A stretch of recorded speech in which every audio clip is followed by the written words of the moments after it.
হয়তো কোনো একদিন কোনো এক মধ্যরাতের ব্যস্ত শহরে এই পৃথিবী ছেড়ে চলে যাব।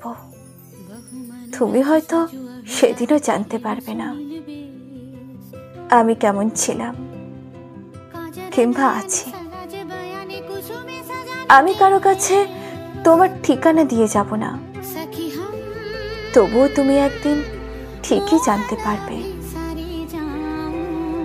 পারবে তোমার জন্য উৎসর্গ করে লেখা আমার অনেক অনুভূতি মেশানো কথা, অভিমানের কথা, অভিশাপের কথা।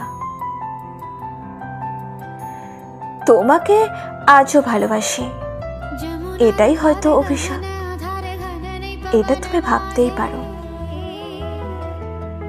দুটো দেশের মানচিত্রের সীমান্তে